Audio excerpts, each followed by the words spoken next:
माझं म्हणणं आहे की कॉर्पोरेशनवाल्यानं त्याची आयुष्याची लुस्कानी भरून दिली पाहिजे. नाही भरून दिली तर मी त्यांच्या दारात जीव सोडणार आहे तिथं आपेचामुळे. नातू एवढा मोठा घरात बसून आहे, त्याला बाथरूमला जाता येत नाही, धुता येत नाही, खाता येत नाही, मग काय करायचं त्याला? शिकून मोठा बनणार, पोलीस होणार, आईला आजोबाला पप्पाला सांभाळणार, मी पगार लय घेणार, मोठा पोलीस होणार, असं मग त्याचं स्वप्न होतं.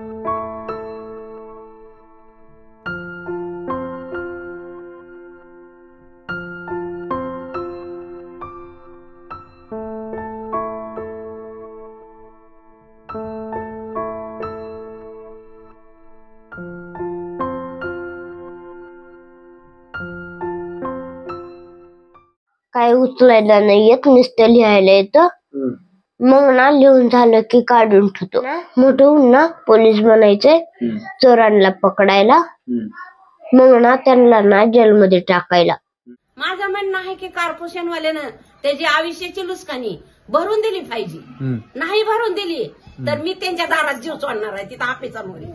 माझा नातू एवढा मोठा घरात बसून आहे, त्याला बाथरूमला जाता येत नाही, धुता येत नाही, खाता येत नाही, मग काय करायचं त्याला? त्याच्या बापानं काम करायचं, काही लेकरू सांभाळायचं, मग ती करून दिलं पाहिजे त्यांनी. त्याची आयुष्याची लुस्कानी भरून दिली पाहिजे त्यांनी, तर बरं आहे. आता पुन्हा शाळेत जायचं म्हणतो. आता शाळेत जायचं म्हणतो, पण त्याला शिकायला तरी कुठे एवढं येतं डाव्या हातानं.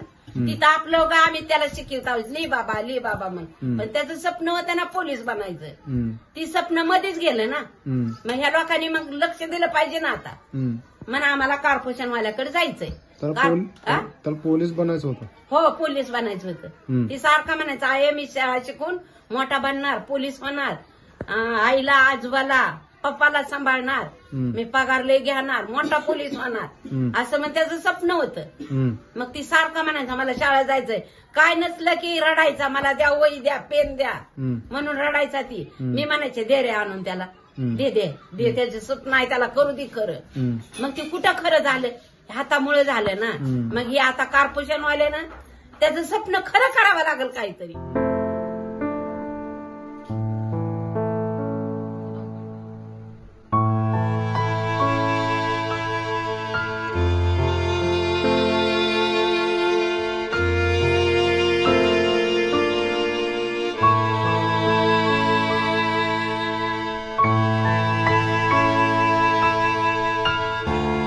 मला बेकार वाटते ना लोकांची लेकरं शिकत्यात. मी त्या दिवशी दुसऱ्या मुलीला नातीला सोडायला गेले, त्याच्या बरोबरची लेकरं सगळी शाळेत आहे ती, आणि माझा नातू घरात बसला म्हणल्या मला बेकार वाटतंय ना. माझं लेकरू पण गेलं असतं ना शाळेत. आता न्यायचं आणायचं म्हणलं तर आम्हाला न्यावं आणावं लागतंय. रोज 200 रुपये घालवित आहोत, तेव्हा आता ही चलाई आली त्याला. रोज नेते तिथं व्यायाम करायला. माझ्याजवळ कागदपत्र मी सांभाळून ठेवले ती कॉर्पोरेशन वाल्याच्या तोंडावर आणायला. तशीच नेणार आहे ती, तेवढी धावणार आहे त्यांना मी. सर लोकांनी मदती केल्या, ह्यांनी आम्हाला 1 रुपया दिला नाही. वर्ग गेलं तर पोराला म्हणलं जणू किती पैसे देतो, काहीच दिलं नाही. आता मधल्या काळात अडचणीचा होता तेव्हा कोणी मदत केली तुम्हाला? मदत आम्हाला केली, सर लोकांनी केली, सरपंचाने केली, माझ्या नातेवाईकाने केली, माझ्या सुनाच्या आईने केली, माझ्या माहेरच्या लोकांनी केली. मला सखा भाऊ नाही, वडील नाही, आई नाही, पण चुलत बहिणी चुलत भाऊ त्यांनी सगळ्या लोकांनी आम्हाला मदत केली.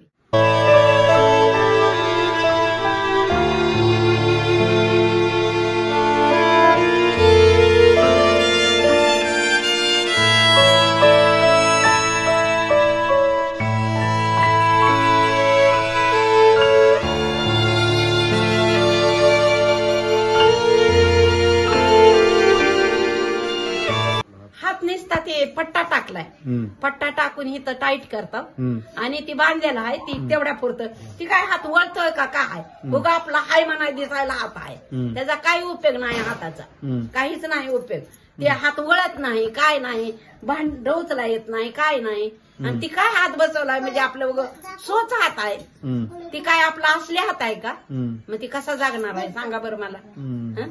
कसं जगायचं त्याने? शाळा कसा शिकायचा, कसा पोलीस बनायचा सांगा? मी कॉर्पोरेशन वाल्याला सोय करून दिली पाहिजे ती अनिकेतची. बरोबर. मग त्याचा बाप मजुरी करतोय, करून खातोय, घर भाड्याचं भरतोय. ह्या घरवालीनं सध्या आम्हाला मदत केली. त्या शिक्षणाची कुणी जबाबदारी घेतली त्याच्या? शिक्षक नरेश हगवणे ती म्हणले आम्ही खर्च त्याचा वर्षाला करू, शिक्षणाचा खर्च करू आम्ही असं म्हणले. तो 15 ऑगस्टला त्याला नेला होता शाळेत नेलं तर ती लोक म्हणली की अनिकेत घरी यायची आशाच नव्हती, पण अनिकेत दुसरा जन्म घेऊन आपल्या शाळेचा रस्ता धरला म्हणून त्याचं स्वागत केला. पण कॉर्पोरेशनवाल्यानं काय केलं का? काहीच नाही केलं.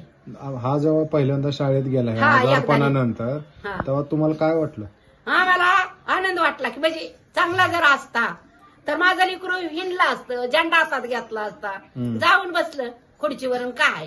पण मला बेकार वाटलं, पण तरी म्हणलं बाळा जा म्हणलं, तिथं शाळेत जा म्हणलं. झेंडावंदन आहे, वर्षाचा झेंडावंदन असते, 15 ऑगस्ट आहे म्हणून त्याला नेलं. त्याचा बाप नको नको म्हणतो आता, नाही रे म्हणलं निये म्हणलं, निघून चालला मग बसला तिथे. हगवणेंनी जी मदत आता केली ती तुमच्यासाठी किती मोठी मदत आहे? लय मोठी मदत आहे की, मोठी मदत आहे की. कसं? पैसे दिलं, आता ती शिक्षणाचा खर्च उचलायल्यात, कॉर्पोरेशन वाल्यानं काहीच नाही. मग ती अजून लक्ष आहे त्यांचं, काय कुठे निघलं अनिकेत आहे का सारखं फोन करतात आम्हाला.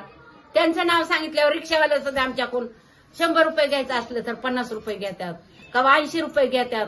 रिक्षावाले म्हणतात धरा ही लेकराला काय अपंग आहे विकरू. मग कॉर्पोरेशनवाले काय म्हणले का, त्यांनी नुसतं बोलवायचं तर होतं. मग आम्हाला जावं लागेल त्याच्या ऑफिसला, ती काय येत नाही येतवर. माझ्या लेकरासाठी मला जावं लागेल. मी एकदा जाणार कॉर्पोरेशनच्या ऑफिसमध्ये जाऊन बघणार, नाही तर मी कंप्लेंट देणार.